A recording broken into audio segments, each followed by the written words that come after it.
اعوذ باللہ السمیع العلیم من الشیطان الرجیم بسم اللہ الرحمن الرحیم لما تقولون ما لا تفعلون صدق اللہ العلی العظیم رب اشرح لی صدری یسر لی امری احلل عقدۃ من لسانی یفقہوا قولی ربنا تقبل منا انک انت السمیع العلیم آمین یا رب العالمین۔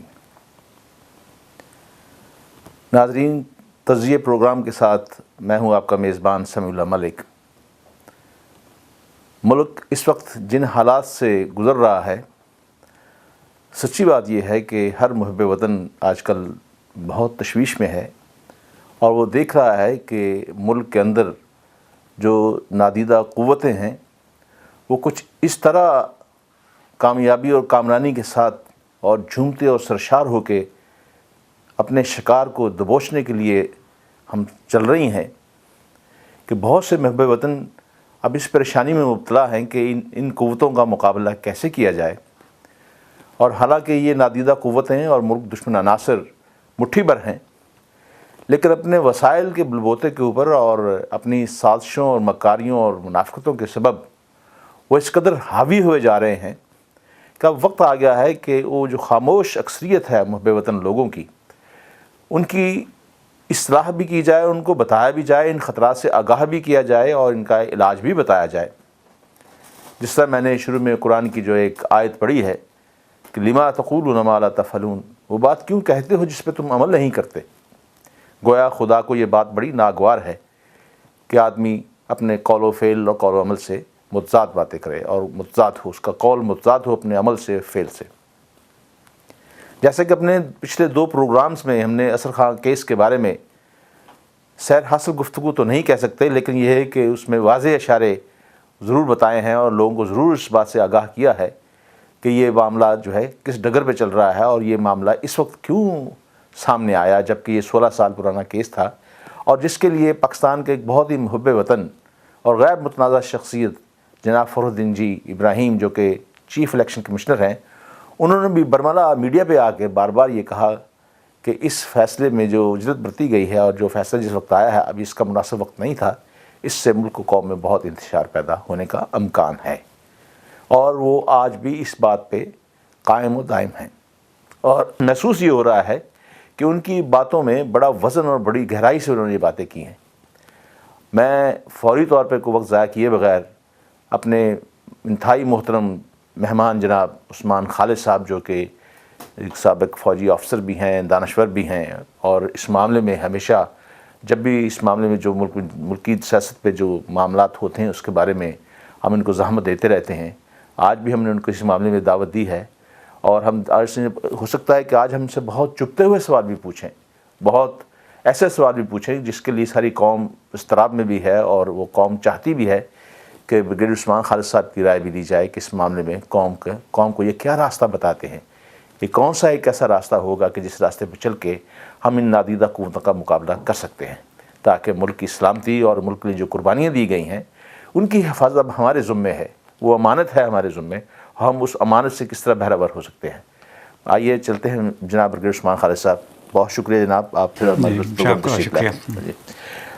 جیسے آپ جانتے ہیں کہ آج کل پاکستانی افواج کا اگر دیکھا جائے تو تمام چینلز اور تمام میڈیا، خواہ وہ الیکٹرانک ہو یا وہ پریس میڈیا ہو، وہ ہمارے فوجیوں کے میڈیا ٹرائل پہ لگا ہوا ہے۔ آپ کیا سمجھتے ہیں، سب یہ جتنے بھی یک زبان ہو کر یہ اس میڈیا ٹرائل جو کیا جا رہا ہے، یہ جو زبان استعمال کی جا رہی ہے اور اس میں بڑی غیر شائستگی تک ہمیں نظر آ رہی ہے، یہ ہمیں کہاں لے کے جائے گا؟ آخر یہ کیوں ہو رہا ہے؟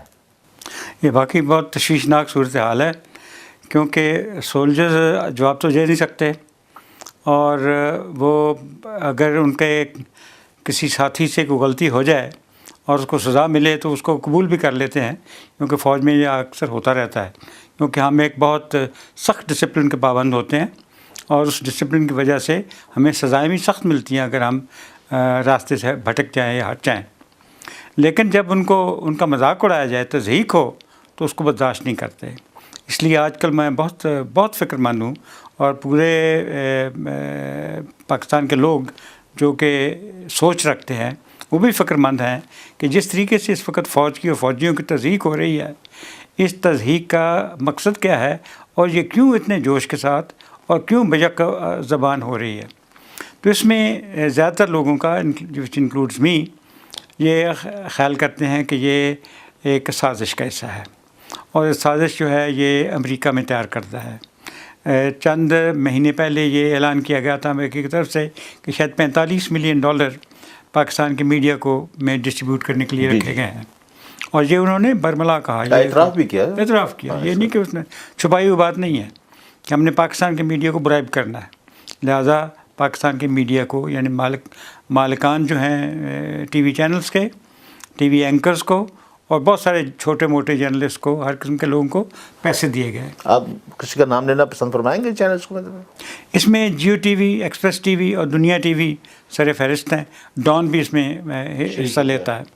تو یہ 4 ٹی وی چینلز ہیں جو کہ مختلف اینگلز سے۔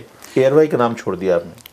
یہ ایئر وائی ایک لحاظ سے یعنی آپ اس میں شامل تو ضرور ہے، لیکن وہ کم از کم تھوڑا سا دونوں طرف پلے کرتے ہیں، یعنی ہر چیز جو ہے وہ تضحیک آمیز نہیں ہوتی، وہ کچھ چیزیں ایسی بھی ہوتی ہیں جو کہ فوج کے سپورٹ میں بھی جا سکتی ہیں۔ لیکن جیو کی پالیسی بڑی کھلم کھلا جو ہے اس میں، جیو کا تو جو خاص طور پہ ہر گھنٹے میں 2 منٹ کا ایک کارٹون چلایا جاتا ہے جس میں جرنیلوں کو ایک پائل آف کیش کے آس پاس ڈانس کرتے ہوئے دکھایا جاتا ہے۔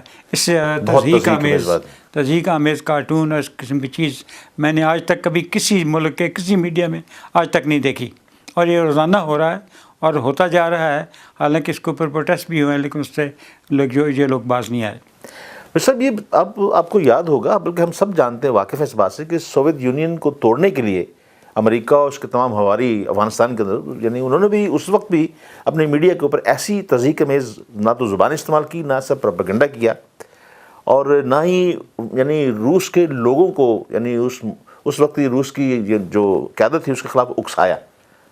اور آپ کیا سمجھتے ہیں امریکہ کے کیا عزائم ہے پاکستان کے اندر جو کہ ایسا وہ میڈیا کو پیسے دے کے برائب کر کے آگے چل رہا ہے؟ یہ لوگ ایک ملک کو بڑی اچھی طرح اسٹڈی کرتے ہیں۔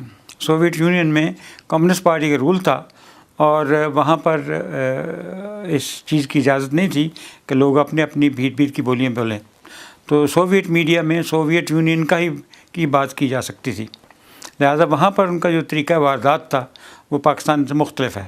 پاکستان میں آپ کو ہماری عزیز لیڈر بینظیر بھٹو کے بیٹے نے، آصف زرداری کے بیٹے نے، بلاول بھٹو زرداری نے آپ کو بتایا، کیا بتایا؟ Democracy is the best revenge.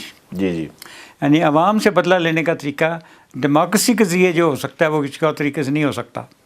اس لیے پاکستان میں یہ جمہوریت جو جس طریقے سے لائی گئی ہے اور جس طرح سے لائی گئی ہے، اس کا مقصد عوام سے بدلہ لینا ہے۔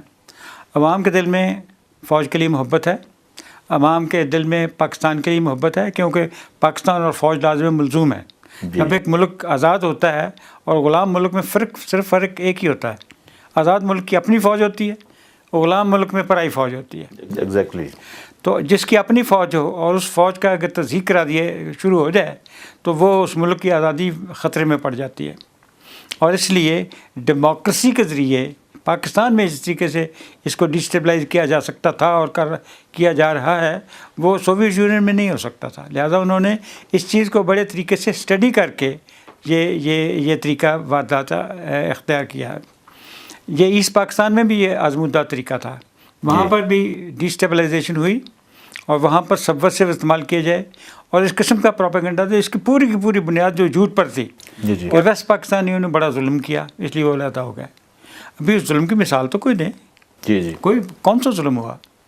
یعنی ایسٹ پاکستان جو تھا وہ سب سے بڑا صوبہ تھا اور اس کی نمائندگی تھی، اور پاکستان کے آدھے سے زیادہ وزیر اعظم وہاں کے رہے، اور ہمیشہ ان کو یعنی جب پیریٹی فارمولہ بھی بنا تو ان کو فوقیت دی گئی، اور through out the history of Pakistan وہ بڑی لو بیس سے سٹارٹ ہوئے تھے۔ ان کو ترقی میں ویسٹ پاکستان کے نے پوری کوشش کی کہ ان کو برابری پہ لایا جائے، اور وہ آہستہ آہستہ آئے۔ ہماری میجر ویسٹ پاکستان کے لوگوں کی میجر انڈسٹریز جو تھیں وہاں پہ موجود تھیں، جی ہاں، ایسٹ پاکستان کے اندر، لیکن اس کے باوجود پروپیگنڈا یہ ہوا کہ ہماری جو پٹسن کی کمائی ہے وہ ویسٹ پاکستان کہا جاتا ہے۔ کیسے کہا جاتا ہے؟ پٹسن کے پیسے کو ویسٹ پاکستانیوں کو ملتے ہیں، انہیں کے کسانوں کو ملتے ہیں۔ پٹسن کے کارخانے کے پیسے کس کو ملتے ہیں؟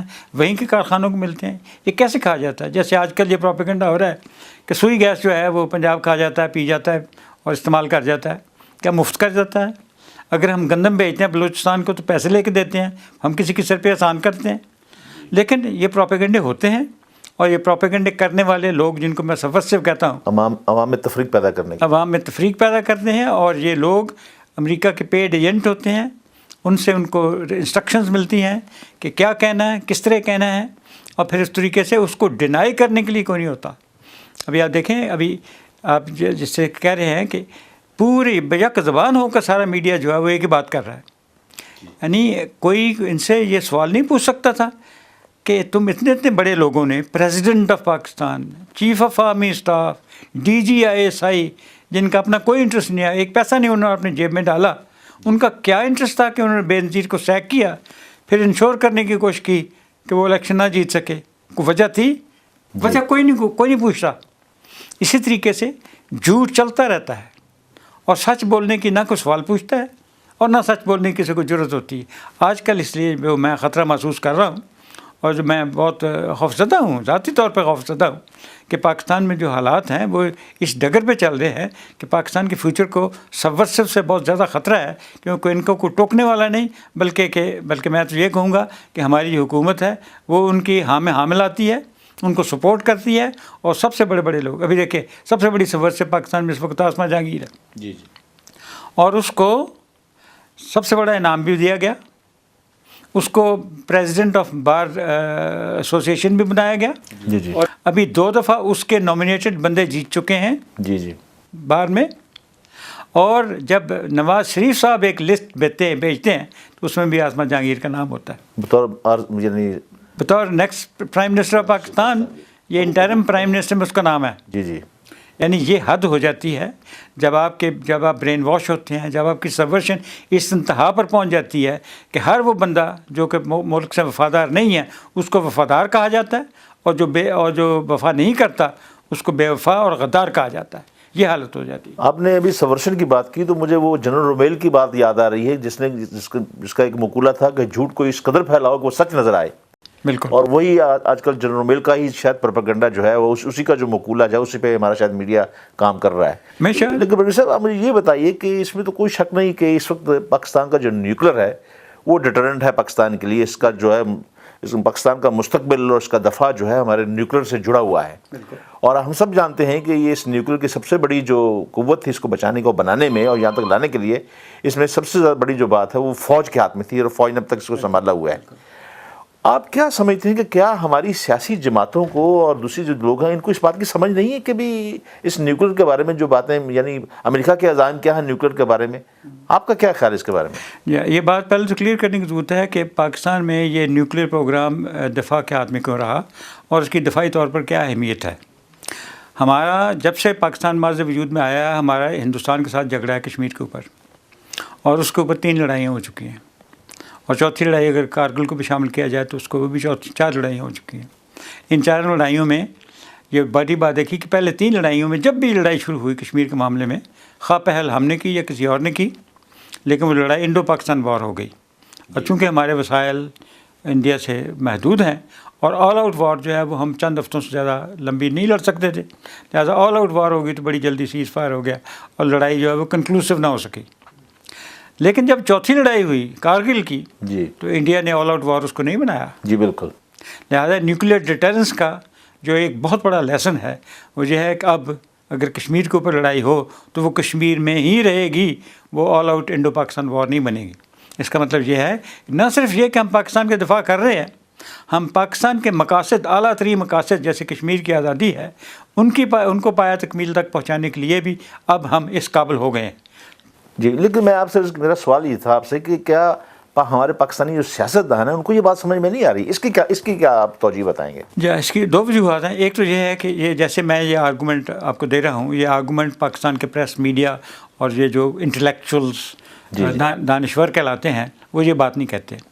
ہمارے دانشور جو ہیں وہ ان کو کبھی سیمینار میں انویٹیشن کی بنیاد کے اوپر، کبھی وظیفے کی بنیاد کے اوپر، کبھی گیسٹ لیکچرر بنانے کی بنیاد کے اوپر آپ کے تمام جو دانشور ہیں وہ امریکہ کی یاترا کے لیے جاتے ہیں، اور وہاں سے وہ یہ سیکھ کے آ جاتے ہیں کہ اگر تم نے ان کے خلاف بولا تو بڑی مشکل ہو جائے گی، تمہیں آئندہ کہیں نہیں بلایا جائے گا، تمہیں پروموشن نہیں ملیں گے. یہاں تک کہ پاکستان کی یونیورسٹیوں میں بھی انہی لوگوں کو پروموشن ملتی ہے جو کہ امریکہ کا دم بھرتے ہیں.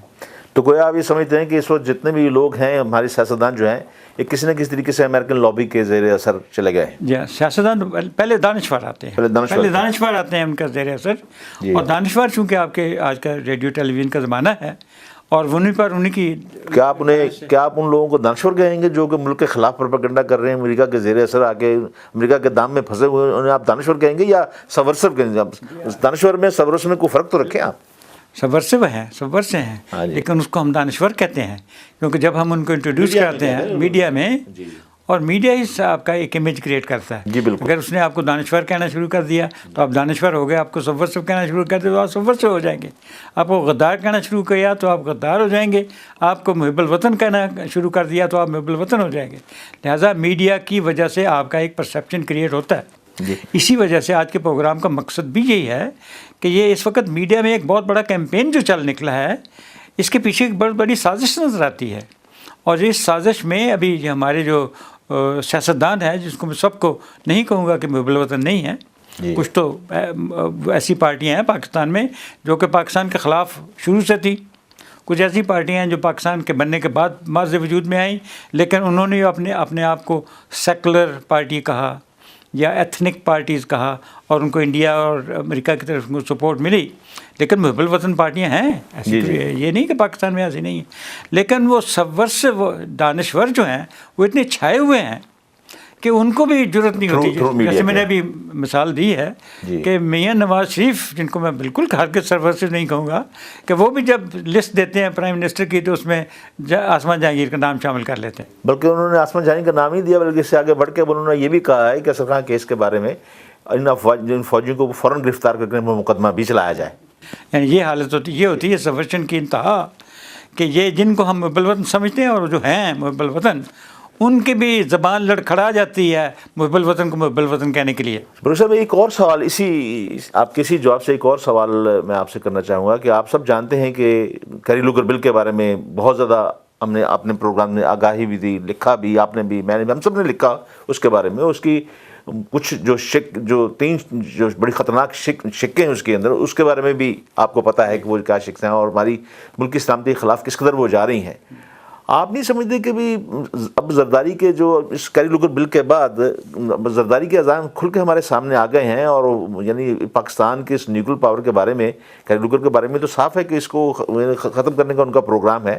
اور کیری لوگر بل میں آپ کو پتا اوباما کی پالیسی 4 نکات میں موجود ہے. اس میں پہلے تو یہ اس پروگرام ہالٹ کر دیا، پھر اسے فریز کر دیا جائے، پھر اسے جو ہے ریورس کیا جائے، پھر اسے ایلیمنیٹ کر دیا جائے. یہ 4 ان کی پالیسیز ہیں. اور کیری لوگر بل کے اندر بالکل واضح طور پہ یہ بتایا گیا، اور جو ان کا RTC جو ان کا جو ایک پروگرام ہے جس کے تحت انہوں نے رشیا کو 80 ارب ڈالر دے کے اس کے جو 7,500 اس کے اٹامک آرسنل تھے مختلف روسی ریاستوں میں، ان کو انہوں نے ضائع کر دیا، ختم کر دیا. اب اس سینٹر لوگر نے بھی یہ بات کہہ دی کہ اب یہی جو ہے یہ پاکستان میں بھی لاگو ہوتا ہے، یعنی پاکستان کے بھی جو اٹامک آرسنل ہے اسے ختم کرنے کی ضرورت ہے. آپ مجھے یہ بتائیے کہ سیموش ہرش کی بھی رپورٹ اس کے ساتھ موجود ہے. اس نے بھی کیا رکھا ہے کہ امریکہ نے کیری لوگر بل کے تحت باقاعدہ طور پہ اپنا ایک جوائنٹ آپریشن فورس کا یونٹ پاکستان کے اندر موجود ہے، جو کہ وقت آنے پہ پاکستان کے جو اٹامک آرسنل ہیں ان کو اسی جگہ سے برباد تباہ کیا جائے گا یا ختم کیا جائے گا، جس کے لیے ان کا ایک پروگرام ہے. تو آپ نہیں سمجھتے کہ یہ تمام چیزیں جو ہیں زرداری کو آئندہ انتخابات میں یقینی شکست ہو سکتی ہے؟ ٹھیک ہے، یہ بہت اہم سوال ہے. یہ اس کو سمجھنے کی ضرورت ہے کہ کیری لوگر بل شروع کیسے ہوا. اس کو ڈرافٹ کرنے میں ہمارے اس وقت کے سفیر حسین حقانی شامل تھے. جی. اس میں یہ جو پروویژنز لکھی گئی ہیں، اس پروویژن میں ایک جو چیز جس پر ہمارے کان کھڑے ہوئے تھے وہ یہ ہے کہ فوج کے اوپر سویلین کنٹرول ہونا چاہیے. جی. فوج کے اوپر سویلین کنٹرول رہتا ہے. جی. اس وقت نہیں ہوتا جب کہ فوجی خود حکمران بن جاتے ہیں. جی. اور جب حکمران بنتے ہیں تو اس وقت بھی وہ سول کے ساتھ ذریعے حکومت کرتے ہیں. جی. لیکن یہ بات کا ذکر کرنا کہ پاکستان کے آئین کے مطابق فوج کے اوپر سول کا ہی کنٹرول ہے. جی. لیکن اس کو انہوں نے اس بل میں شامل کیا کہ اگر نہ ہوا تو پھر یہ آپ کو امداد نہیں ملے گی. جی. ابھی یہ جو شرائط جو اس میں لکھی گئیں، وہ لکھنے کے لیے حسین حقانی شامل تھا. حسین حقانی کا مطلب ہے آصف زرداری کی ایما پر لکھا گیا. جی جی بالکل. تو یہ بات جو تھی یہ پاکستان کے فارن آفس یا ملٹری کے ایما پر نہیں لکھی گئی, جی جی, بلکہ ملٹری نے اس کے اوپر پروٹیسٹ کیا. اور جب پروٹیسٹ کیا تو اس پروٹیسٹ کے اوپر انہوں نے کیری لوگر بل کو امینڈ نہیں کیا, انہوں نے ایک ایکسپلینیٹری نوٹ دے دیا کہ یہ جو آپ سمجھ رہے ہیں سکھوں کا یہ مطلب ہے, یہ ایسا مطلب نہیں ہے. دیکھیے سکھ تو ادھر کی ہوئے ادھر ہیں, جی جی, اور سکھوں کا مطلب بھی بڑا واضح ہے. بالکل آپ نے ٹھیک کہا, نوٹ کی تو کوئی ویلیو نہیں ہوتی, نوٹ کی کوئی ویلیو نہیں ہوتی, جی جی, اور وہ تو بل ہے, اور بل میں شکیں واضح ہیں, بالکل. اور واضح شکیں یہ کہتی ہیں کہ ہمارا جو مقصد ہے وہ پاکستان کے نیوکلیئر پروگرام کو کنٹرول کرنا ہے.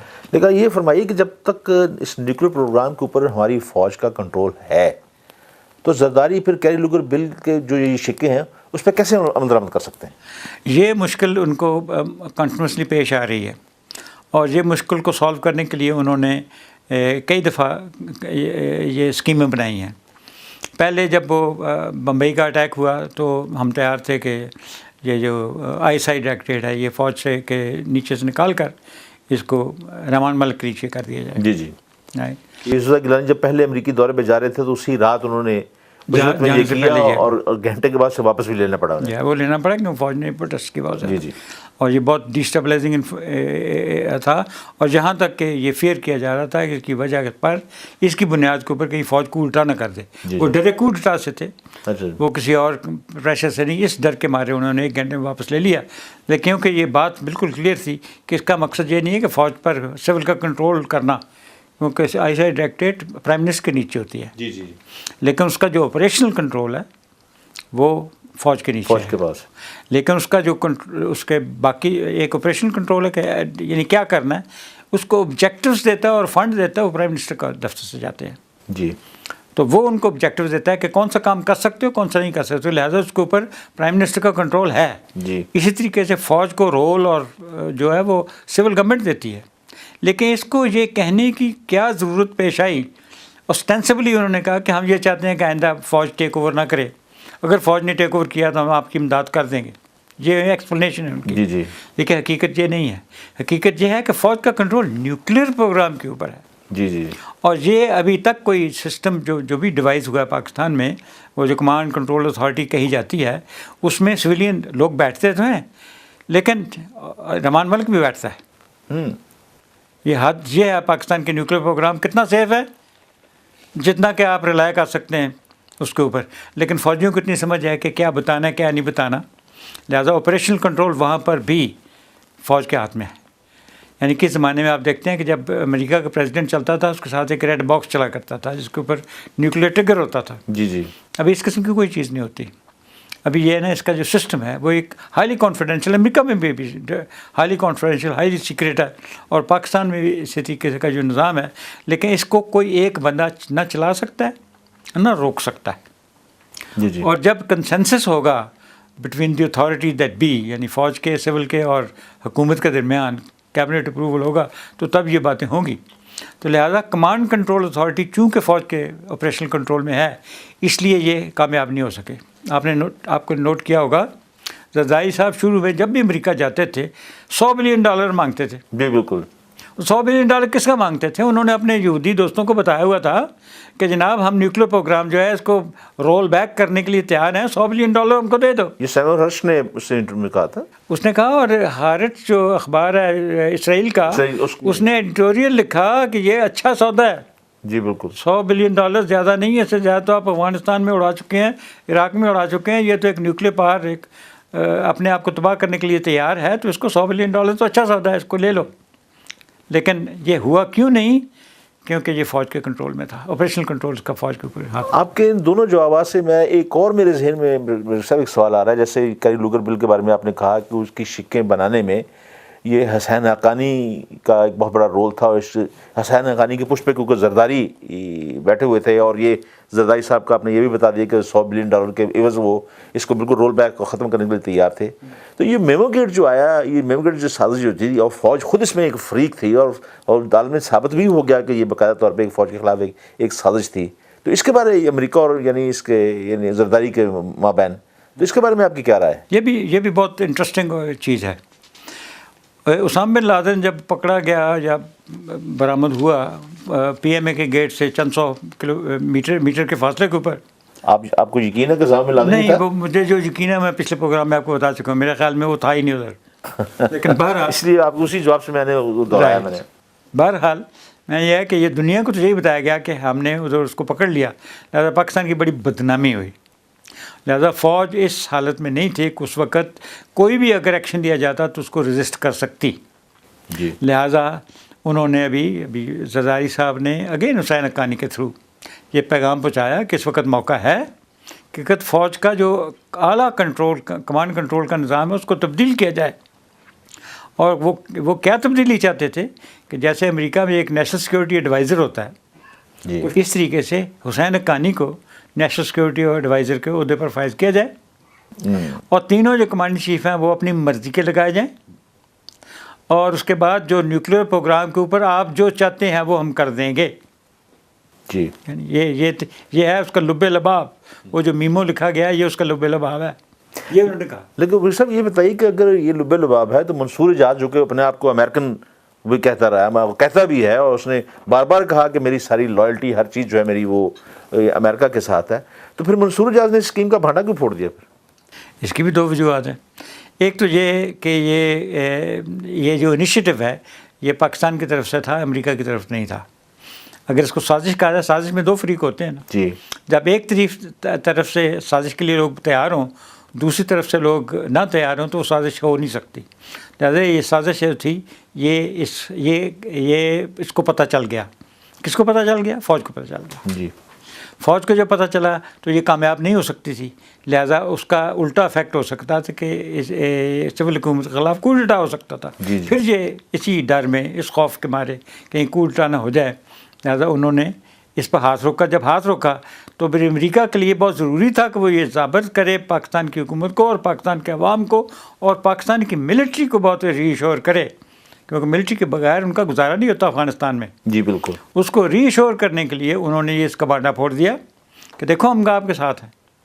یہ ہوتی ہیں یہ ڈبل گیم کھیلی گئی. یہ ڈبل گیم مطلب this is how states operate. States جب ایک مس کیلکولیشن کرتی ہیں تو اس کو میں اپنے آپ کو ریورس بھی کر لیتی ہیں.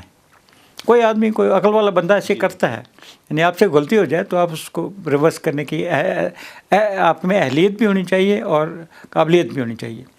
لہٰذا جب یہ مسٹیک ہوئی، جب انہوں نے دیکھا کہ اس کو یہ بات ہونے والی نہیں، حسین حقانی نے نیشنل سیکورٹی ایڈوائزر نہیں بن جانا اور ہم نے چیف کو سیک نہیں کر سکنا، تو لہٰذا کیوں نہ اس کے ساتھ نوکری بنائی جائے.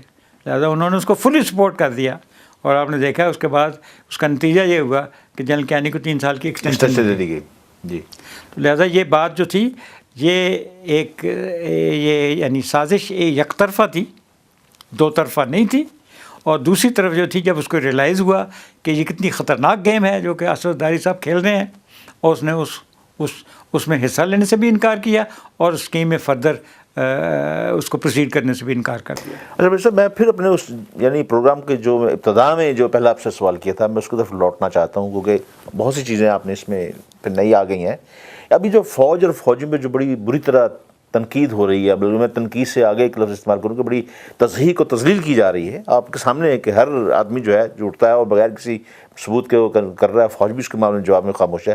یہ کیا آپ سمجھتے ہیں کہ بہت بڑی سازش کا حصہ تو نہیں ہے؟ پھر سازش کیا ہے؟ کیا اس سازش میں پاکستانی طالبان کی بات کر رہا ہوں میں، بالخصوص کیٹاگوریکلی میں سے بات کرنا چاہتا ہوں کہ کیا پاکستانی طالبان بھی اس میں استعمال ہوں گے؟ ان کا رول کیا ہوگا؟ آپ سمجھتے ہیں کہ ان کا کوئی لنک ہوگا آپس میں کوئی؟ یہ سازش یہی ہوتی ہے اس میں کہ بہت سارے لوگ کانشیسلی پارٹیسپیٹ کرتے ہیں، بہت سارے لوگ انکانشیسلی پارٹیسپیٹ کرتے ہیں، اور اسی طریقے سے آپ ایک بہت بڑا کنسنسس اور ایک بہت بڑا اکٹھ فورسز کا بنا لیتے ہیں، جس کی وجہ سے وہ سازشیں کامیاب ہو جاتی ہیں. اس وقت یہ جو سازش ہے وہ فوج کے خلاف نہیں، یہ ہمارے ملک کے خلاف ہے. تضحیق، یہ میں جیسے پہلے بھی کہہ چکا ہوں کہ ہمارے لوگوں کو غلطیاں بھی کرتے ہیں اور سزائیں بھی ملتی ہیں. یہ تو فوج میں کوئی ایسا طریقہ نہیں ہے، سخت سزائیں ملتی ہیں کیونکہ فوج کا ڈسپلن جو ہے وہ ریکوائر کرتا ہے کہ سزائیں سخت ہوں. تو لہذا سزا ملنا کوئی ایسی نئی بات نہیں ہے. لیکن تضحیق جو ہے وہ آپ ایک ایسے ہی ہے کہ آپ ایک نے اپنے گھر کے سامنے سنتری کھڑا کیا، اس کے ہاتھ میں بندوق ہے اور جب آپ اندر جائیں کو ایک چپت رسید کر دیں تو ایک دن اس نے گولی نکال دینی ہے. جی جی. لہٰذا کسی بھی ملک میں آج تک یہ نہیں ہوا کہ ملک میں بہت بڑی بڑی غلطیاں ہوئی ہیں فوجیوں سے ہوئے ہیں. کیا امریکہ نے جنگ ویتنام میں نہیں آ رہی؟ کسی فوجی کو تصدیق ہوئی؟ کیا امریکہ نے جنگ عراق میں نہیں آ رہی؟ جی جی. کیا امریکہ کو مار افغانستان میں نہیں، امریکہ تو اب تک بین الاقوامی طور پہ 36 ممالک میں فوج کشی کر چکا ہے اور کسی ایک جگہ اس کو فتح حاصل نہیں ہوئی. جی، اور اس کی تصدیق ہوتی ہے. جی. اور ہمیں یہ کہا جاتا ہے کہ اتنی بڑی فوج ہے، ہم اتنا اس پر پیسہ خرچ کرتے ہیں اور دیکھو ہم نے کبھی فتح نہیں حاصل کی. جھوٹ بولتے ہیں. ہم نے 1948 میں وہ فتح حاصل کی جس میں فوج وہ فلی سول کپڑوں میں انوالو تھی صرف. جی جی. انہیں فوجی وردی بھی نہیں پہنی. اور جس دن پاکستان کے توپ خانہ گیا اس دن ہندوستان سیز فائر کے لیے مان گیا تھا. لہٰذا یہ کہنا کہ 48 میں ہم نے یہ لڑائی میں ناکام ہوئے، بالکل غلط. پھر 65 وار، اس میں ہندوستان کا بڑا نقصان ہوا. اس نے 1600 اسکوائر میل کا ایریا اس کے ہاتھ سے گیا. اس کی ایئر فورس کمپلیٹلی ڈسٹروائے ہو گئی. اس کی نیوی کے کئی شپ برباد ہوئے اور پاکستان کا پلہ بھاری رہا. لیکن پاکستان اس حالت میں اس قابل نہیں تھا کہ وہ لڑائی کو کنٹینیو کر سکتا. لیکن پھر بھی آپ نے دیکھا 65 وار میں اس کو ایسٹ پاکستان پر حملہ کرنے کی ضرورت نہیں ہوئی. اس وجہ سے ہم نے یہ کہنا شروع کیا کہ ایسٹ پاکستان کا ڈیفینس جو ویسٹ پاکستان میں ہے. اگر ہم ادھر اگریسو ہوں گے تو ایسٹ پاکستان پر حملہ کرنے کی ضرورت نہیں ہوگی. تو 65 وار میں بھی ایک 8 گنا بڑے ملک کو اس طریقے سے رگیدنا، اس کو کامیابی کہتے ہیں، ناکامی نہیں کہتے. ہمارا کوئی مقصد دلی فتح کرنا نہیں تھا.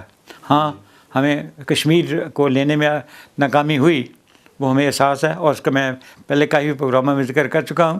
کیونکہ اس کی وجہ صرف یہی ہے کہ ہندوستان کے پاس یہ ٹرمپ کارڈ یہ ہے کہ وہ لڑائی کو انڈو پاکستان لڑائی بنا دیتا ہے. جی. لڑائی لمبی ہو جاتی ہے، ساری بارڈر پہ چلی جاتی ہے، تو ہمیں کشمیر پہ اکانومی اس پہ توجہ نہیں دی جا سکتی. توجہ نہیں دی جا سکتی. اچھا سر، ایک اور سوال اسی سے پھر آپ کے یعنی بہت سے جواب سے نئے ایک سوالات اس میں سے باہر آ رہے ہیں. گزارش یہ ہے کہ آج کل ہمارے پاکستان کے اندر اگر آپ کو یاد ہو تو ISI کو بھی بہت متون کیا جا رہا ہے. میں اس کے لیے آپ کو ایک حوالہ دینا چاہتا ہوں کہ ایڈورڈ ووڈورڈس کی جو کتاب ہے اوباماز وار، وہ بڑی چشم کشا کتاب ہے. اس میں بڑے انکشافات ہیں اور اس میں بڑا واضح طور پہ باقاعدہ ریفرنس کے طور پر انہیں بتایا گیا ہے کہ کس طرح امریکہ کی خارجہ پالیسی میں پینٹاگون اور CIA کس قدر اس میں حاوی ہوتی ہے، یعنی اپنے امریکہ کی خارجہ پالیسی بنانے میں. اور بہت سے تو ایسے واقعات بتائے گئے ہیں کہ جہاں پہ امریکی یعنی صرف یہی صدر نہیں، امریکہ کے تمام صدور کو پینٹاگون اور CIA کی پالیسی کے سامنے ہتھیار پھینکنے پڑتے ہیں، بلکہ وہ ان کی بات مانتے ہیں، بلکہ ان کا جو بجٹ مانگتے ہیں وہی بجٹ دیا جاتا ہے. اور یہاں پاکستان میں اس کے بالکل الٹ کیا جا رہا ہے، پاکستان کی ISI کو متون کیا جا رہا ہے. لیکن اس کے ساتھ ساتھ میں آپ سے یہ پوچھنا چاہتا ہوں کہ ہمارے سیاسی لیڈروں کو ان باتوں کو تو علم ہے، لیکن مسلم لیگ نون کے نواز شریف صاحب کا آپ نے جو بات کی، اب آپ یہ دیکھیے کہ وہ بھی ان کی بھی فوج کی تصدیق کرنے میں اب وہ بھی پیش ہیں. اور انہوں نے اس طرح کے مقدمے کے بارے میں، جس طرح میں نے شروع میں کہا کہ انہوں نے کہا کہ ان پہ مقدمہ چلایا جائے، ان پہ کورٹ مارشل کیا جائے یا جو بھی ہے، وہ انہوں نے بھی کیا. ان کے جو باقی جو دوسری سطح کے دوسرے لیول کے لیڈرز ہیں وہ بھی ٹیلی ویژن کی یہی بات کہہ رہے ہیں. اور یہی بات اب یہ تائید نہیں ہو جاتی، جو بلوچ نیشنلسٹ ہیں اور اس کے بعد جو پاکستانی طالبات ہیں وہ بھی فوج کے خلاف ہیں، اور اس کے ساتھ وہ بھی، تو پھر وہ کون سے عوامی، پھر آپ یہ بتائیے کہ ان حالات میں کون سے عوامی حلقے ہیں جو فوج کے ساتھ کھڑے ہیں؟ یہی تو اس وقت خطرے کی بات یہ ہے کہ پاکستان میں بہت کم عوامی حلقے ہیں جو کہ فوج کے ساتھ کھڑے ہیں، اور جو کھڑے ہو سکتے ہیں، کھڑے ہوئے نہیں ابھی تک، جو ہو سکتے ہیں وہ ایک ڈیفنس پر ہے.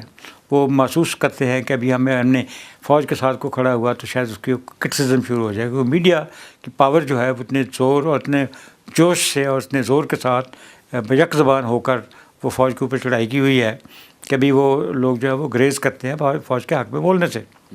لیکن بات یہ بھی ہوتی ہے کہ فوج کے حق میں بولنے کی ضرورت نہیں، آپ نے ملک کے حق میں بولنا ہے. جی بالکل. بات فوج کی نہیں، جیسے میں پہلے کئی دفعہ کہہ چکا ہوں کہ فوج میں لوگ غلطیاں کرتے ہیں، یہ نہیں کہ غلطی نہیں ہوگی، اور ان کو سزائیں ملتی ہیں اور ملنی چاہیے. وہ افراد کی غلطیاں ہوتی ہیں، لیکن تصحیح نہیں ہونی چاہیے. یعنی یہ جو بات بار بار میں کہہ رہا ہوں کہ آپ جس کی ایک سولجرس کے ہاتھ میں آپ نے گن دی ہوئی ہے، آپ نے گن دی، آپ کی گن، اس کے آپ روز تصدیق کریں گے تو آپ کا اس کا جو افیکٹ ہے، ذرا سوچیے کہ آپ کی گن کے اوپر جو بندہ کھڑا ہے اس کے آپ تصدیق کریں گے تو آپ کے ساتھ کیا ہوگا. میں نے اپنے پچھلے 2 پروگرام میں آپ کو 2 اربوں کی مطلب جو تھے ضرور مسئلہ آپ کے سامنے رکھ کی تھی کہ جس طرح آپ کو پتہ ہے کہ دلہن اور زیور کا آپس میں بڑا چولی دامن کا ساتھ ہوتا ہے. اور اربوں کی ایک کہاوت ہے کہ خود مختار ملکوں کے لیے فوج جو ہوتی ہے، ملکی فوج ہوتی ہے، وہ زیور، یعنی ملک اگر دلہن ہے تو فوج جو اس کا زیور ہوتا ہے. اور ایک اور مقولہ جاپنیز کا مقولہ بھی یہ ہے کہ اگر ملکوں کی فوج کی تضحیح کی جائے تو وہ ملک اپنی آزادی کھو دیتے ہیں، آزادی کھو دیتے ہیں. یہ دونوں بات. اس حوالے سے آپ مجھے یہ بتائیے کہ اگر فوج کو اس طرح تضحیح جاری رہی اور فوج کو یعنی لاوارث چھوڑ دیا گیا، بے یار و مددگار چھوڑ دیا جائے، تو اس کے پھر اثرات کیا مرتب ہوں گے؟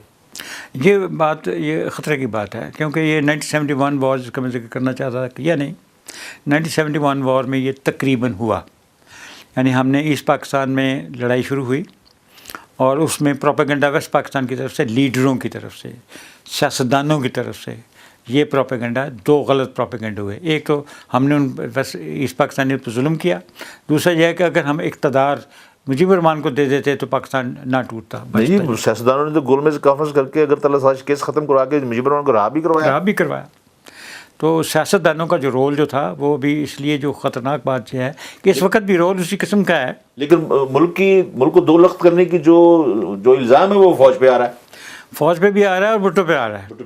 اور بھٹو پہ اس لیے آ رہا ہے کیونکہ اس نے جس دن فوج نے کون سا وہ اقبال ہال تھا شاید ڈھاکہ یونیورسٹی میں، اس کے اوپر جہاں پر کہ آبرو ریزی ویسٹ پاکستانی لڑکیوں کی اجتماعی آبرو ریزی کی گئی، بنگالی لڑکے کر رہے تھے اور فوج نے جا کے ان کو چھڑوایا. اور اس کے اوپر یعنی یہ کبھی کسی نے ذکر نہیں کیا. یہ تو مشرقی پاکستان کے ایک بنگالی مورخ ہیں، انہوں نے یہ بات لکھی ہے. جی ہاں. اور یہ نہیں کہا، ذکر یہ ہوتا ہے کہ اقبال ہال پہ حملہ ہوا، لیکن جس نے حملہ ہوا اس دن ذوالفقار علی بھٹو نے کہا پاکستان کو بچا لیا گیا.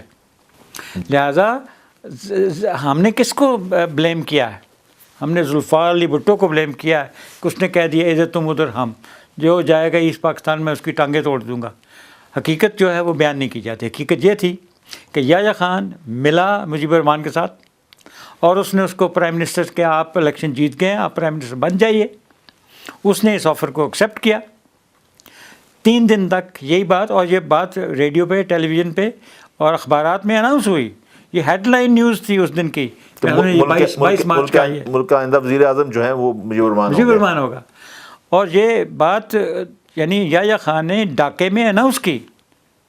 لیکن 3 دن کے بعد اس وقت ایک انڈین ڈپلومیٹ جو کہ اس وقت ہمارا ڈپٹی ہائی کمشنر تھا، وہ دلی گیا ہوا تھا اندرا گاندھی سے پوچھنے کہ اگر یہ یہاں پر لڑائی ہو جاتی ہے اور یہ ڈکلیریشن آف انڈیپینڈنس کر دیتے ہیں تو کیا آپ ادھر حملہ کریں گے یا نہیں کریں گے؟ یعنی ان کو آپ بے یار مددگار تو نہیں چھوڑ دیں گے؟ تو اس نے یہ پیغام لے کے آیا، نہیں، اندرا گاندھی نے پرومس کر لیا ہے کہ ہم آپ کو بے یار مددگار نہیں چھوڑیں گے، اگر آپ نے انڈیپینڈنس ڈکلیئر کر دی تو ہم آپ کی فلی سپورٹ کریں گے.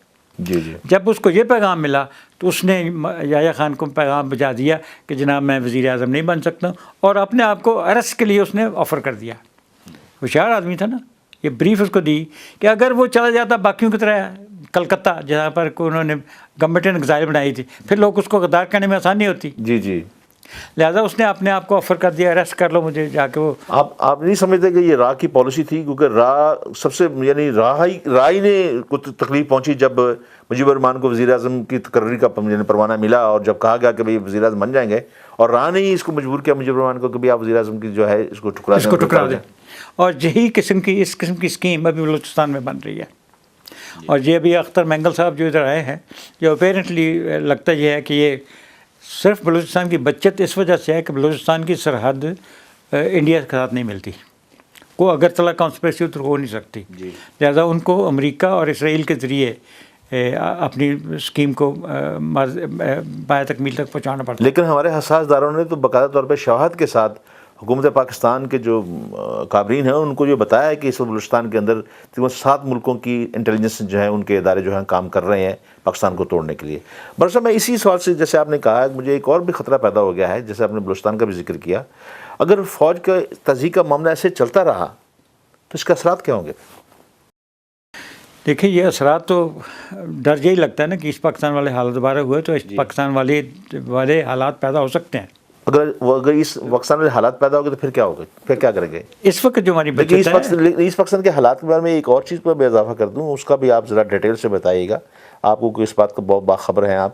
یہ بنگلہ دیش رائفلز کا جو معاملہ وہاں پہ ہوا ہے، وہاں بنگلہ دیش رائفل کے ساتھ جو فوج کے اندر جونیئر افسرز نے بڑے افسروں کو مارا، اس کی بھی ذرا تفصیل بتا دیجیے گا. تو کیا اس ایسا بھی خدشہ ہونے کا امکان تو نہیں ہے؟ یہ بھی یہ تو ریسنٹلی ہوا ہے، یہ تو جی 2 سال پہلے کی بات ہے.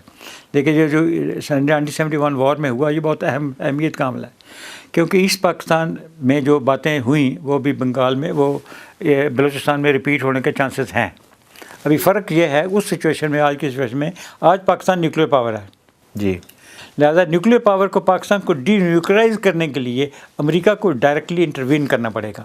اس لیے اس وقت جو سچویشن بن رہی ہے اس میں انڈیا کا رول سیکنڈری ہے، امریکہ کا رول جو ہے وہ پرائمری ہے. جی.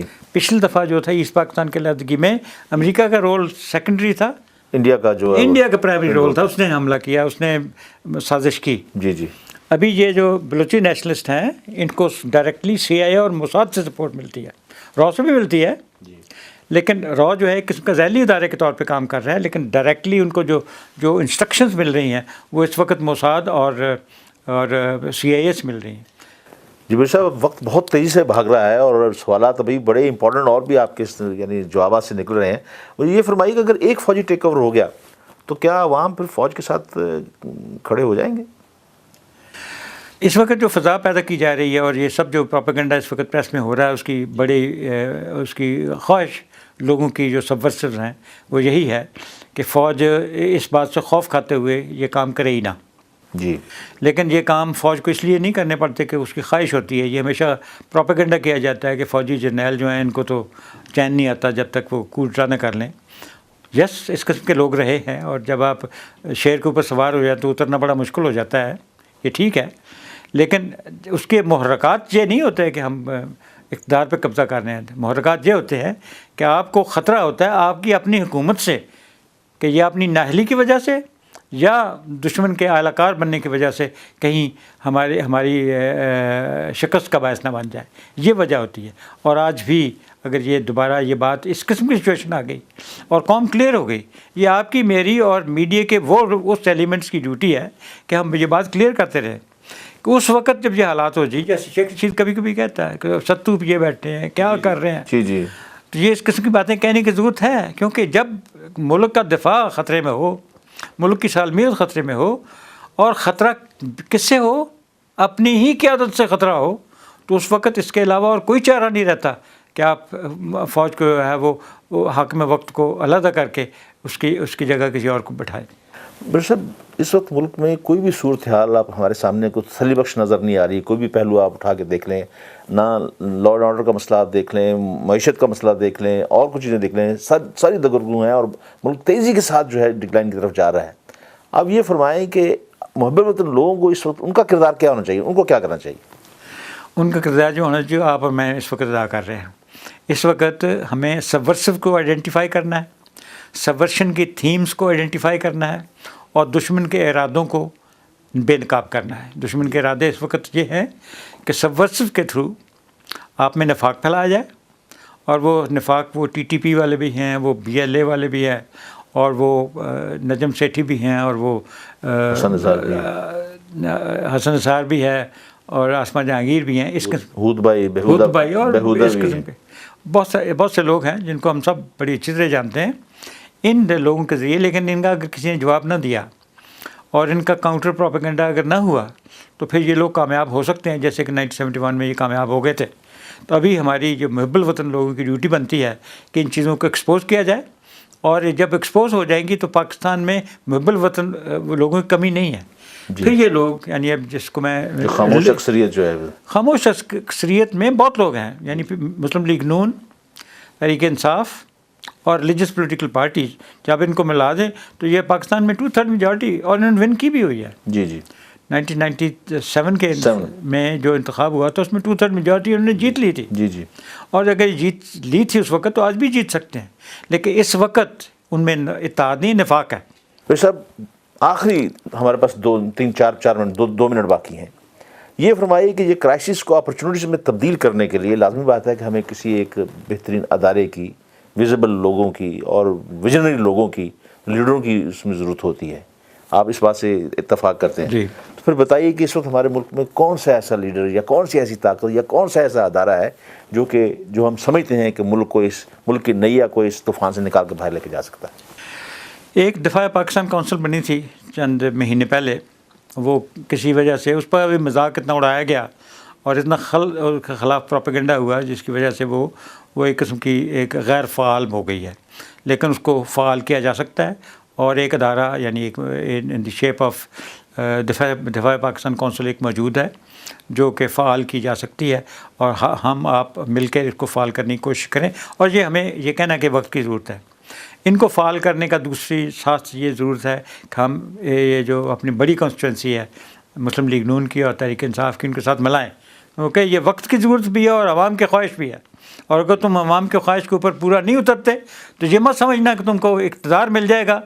اقتدار صرف اس وقت ملے گا جب تم وہ بات کرو گے جو کہ عوام چاہتے ہیں، اور عوام چاہتے ہیں کہ ملک کا دفاع کرو اور بھرپور دفاع کرو، اور اس کے لیے سب سے بڑی چیز ہے نیوکلیر پروگرام کا دفاع کرو، اور نیوکلیر پروگرام کا دفاع کرنے کے لیے فوج کا دفاع کرو اور فوج کی تضحیک مت کرو.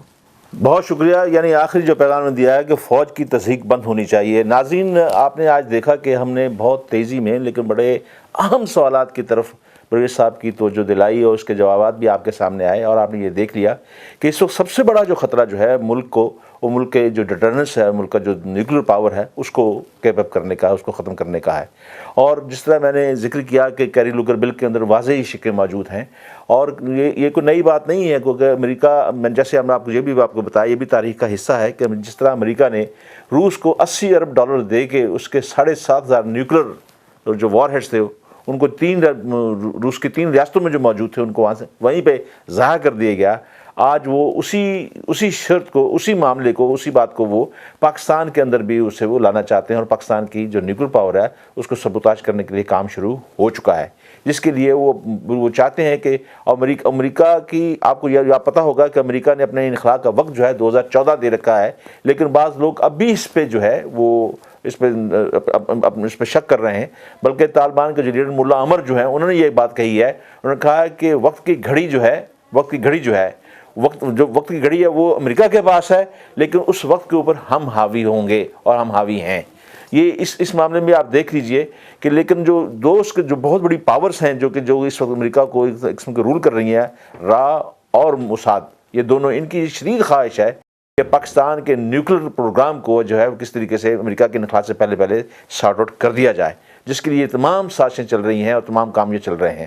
ان تمام الفاظ کے ساتھ میں اس پروگرام کو وائنڈ اپ کر رہا ہوں، اور مجھے امید ہے کہ انشاءاللہ آپ اس کے اوپر بھی اپنی رائے کا اظہار ضرور کریں گے. اور یقینی بات ہے کہ ہم آپ لوگوں سے بھی یہ بھی گزارش کریں گے کہ آپ اپنے تئیں بھی پاکستان کے میڈیا کو ایک لگام دینے کی کوشش کریں، کیونکہ اگر عوام جو ہے یہ اٹھ کھڑی ہو اور اپنی میڈیا کا احتساب کرنا شروع کر دے، پھر میڈیا کی ہمت نہیں کہ وہ اس کے آگے جا سکے.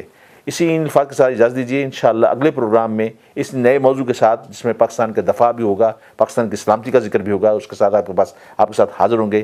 پاکستان کے لیے خصوصی طور پہ پاکستان کو دعاؤں میں یاد رکھیے، ہمیں بھی دعاؤں میں یاد رکھیے. اجازت دیجیے، خدا حافظ.